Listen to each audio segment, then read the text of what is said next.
Hey YouTube, it's Barney Black here. I hope you're well. I've got MS, it doesn't have me, and it's an anniversary today. It's 2 years since I was given a formal diagnosis of having multiple sclerosis.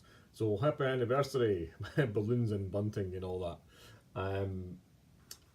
Like I've said in previous videos, getting the diagnosis was kind of expected. It wasn't even kind of expected, it was absolutely expected. The conversations with my neurologist and my GP, they were all heading that way. So I wanted to use this video as, I guess, a little bit of an update on what have I learned in the 2 years since I was diagnosed. Also, oddly enough, or not oddly enough, coincidentally, it's MS month in the US. It's not the MS month in the UK, I don't believe, but if I'm wrong, please correct me. So it seems apt that I put an MS update out in March, regardless of having an anniversary for my own personal diagnosis. So what have I learned?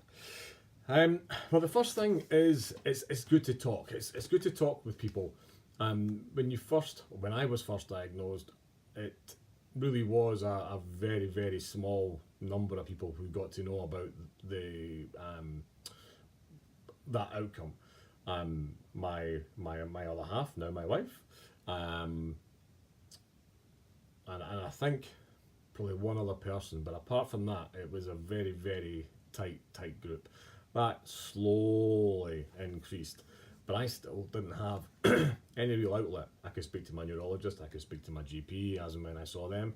There were even the offers of support, which I began to get interested in: the MS Society, Shift MS, the MS Trust, and then I began to find myself more and more on YouTube looking for, I guess, people who had experiences that I could learn from and could relate to. Probably more than anything, wanted to relate to somebody that understood the thoughts, the feelings, the emotions that were going to be or have been going through my head, and those places definitely did help. As I began to tell more and more people, we told the kids last summer, I think it was now, that seems about right. And then began to tell family and friends, and that's allowed me to be very open with work. And pretty much anybody that finds out indirectly because they've heard it from people that I have told. And that's been a real kind of, it's been a bit of a weight off the shoulders, but it's been more of a case of, I'm just glad it's out there. It's like releasing a valve of some sort. So I've been able to just kind of go, yeah, I've got MS. That's all right. It's cool. That's something else that I've learned, which I'm going to talk about in a moment.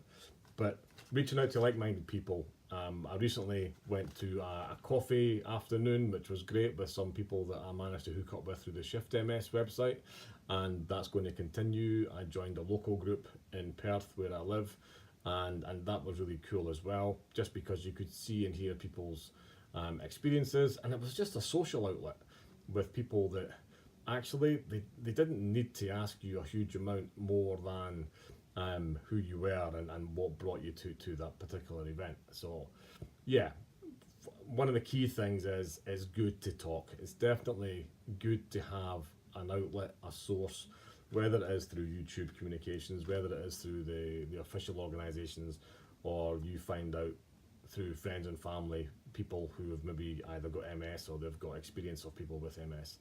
Having those conversations, it definitely pays off and helps you clear your mind and get things off your chest from time to time.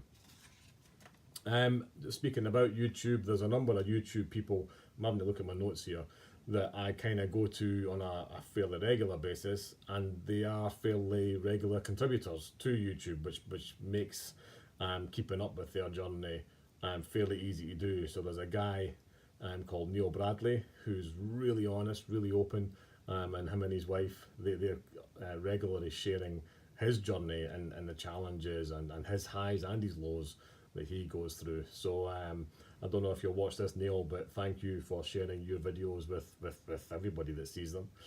Damien Washington's another guy who I've mentioned before. Purely from a engaging point of view, I've found Damien's videos really from the heart. He likes to share. He definitely likes to not advise people, but give his experience for others to decide whether or not it's something that they want to try as well.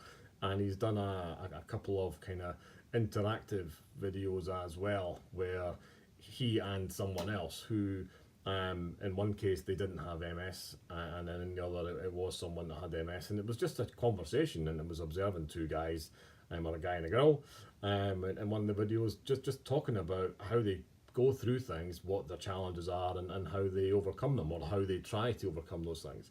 So Damien Washington is definitely worth a watch.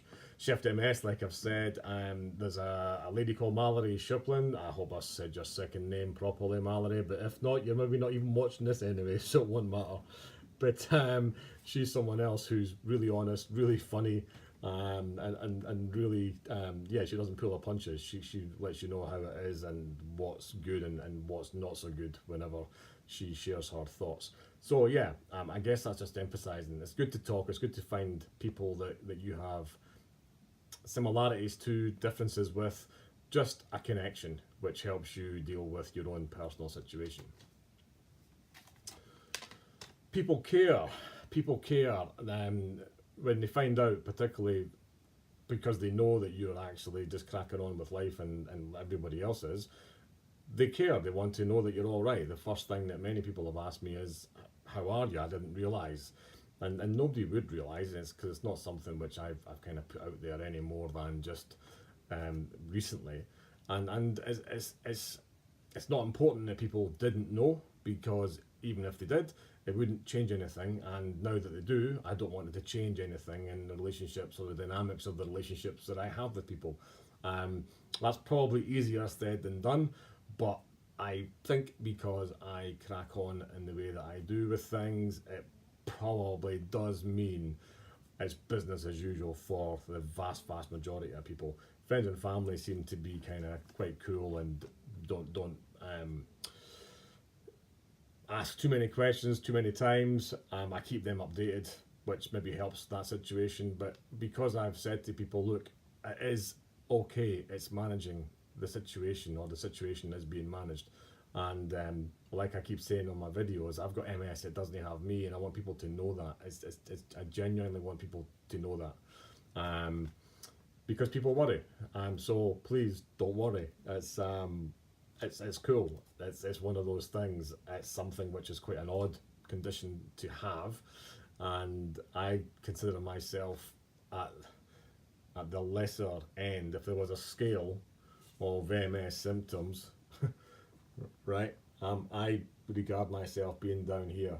This doesn't mean that it's great. It just means that I could be in a much worse situation, and I'm grateful that I'm not. I'm really in a position which is manageable, and that I don't want anybody worrying about. But I am massively grateful for all the support that everybody gives me. So I hope that's not full of massive contradiction either. Personally, if you've got MS, it's okay to feel uncertain. There's been times when you just go off in a thought. You go off in a daydream. You try and figure it out. You try and piece together the journey that you've been on, and you try and create a picture of the journey that you're heading towards. And that's okay. That's okay. If I can give anybody any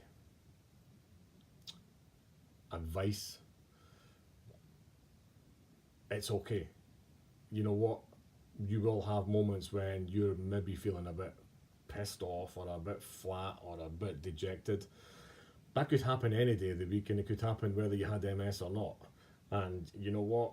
I guess I keep looking at the optimistic side of life. I keep looking at the things that I want to do, that I can do, that I will do.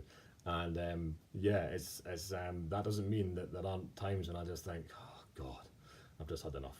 And I don't mean that in any dramatic sense. It's just like you've just had a crap day, or you're just feeling a bit crap about your symptoms, or whatever it is. But you know what? You just shoulders back, and you get through it, and you move on. And you just have to know that every day won't be a great day, but there are many more great days than crappy days.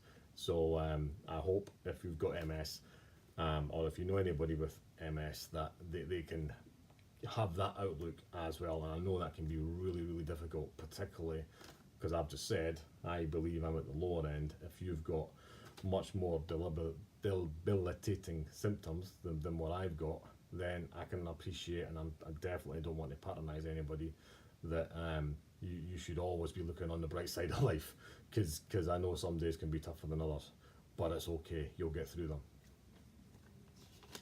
them. What else? What else? What else? Give yourself space. Be kind to yourself. Give yourself that space. You don't have to accept the invites to all the parties. You don't have to knock your pan in every day at work. You don't have to do all the chores in the house all the time that you used to do. If the wife's watching this, she'll probably say you don't do all the chores in the house anyway. But it's you got to give yourself space. You got to create yourself that time to regain any energy that you're feeling that you've just lost, mental space, so that you can just chill out. Find space. Make sure that you, if you can get outdoors, if you can listen to some meditation music, if you can do anything that helps you just find that calm, that will massively help how you deal with it. I'm a great believer that whatever you can achieve in your head is 80% of what you need to try and do from a physical point of view. Now there's no science in that, and I'm pretty confident there's probably somebody much more educated than me that would understand the science between the emotional fitness compared to everything that you go through physically. But I think that's the same for emotional well-being, to use a very on-trend phrase. Give yourself space. You've got to create that headspace for yourself to help you deal with what is different to how other people deal with their lives. What else have I learned? Well, I've learned the word phlebotomy, which I think is a great word. Phlebotomy. It reminds me of a Not the 9 o'clock news sketch, for those of you old enough to remember Rowan Atkinson and his flobber-lobber-lobber-lobber. Or even the Bill and Ben the Flower Pot Men, I guess, just brought to mind there, but phlebotomy. So I've been to the phlebotomist a number of times in the last wee while, and if you didn't know, the phlebotomist is where I get my bloods taken, but it just tickles me. I think it's a really funny word. So yeah, that's a few of the things that I've learned. I've got MS, doesn't have me, be cool.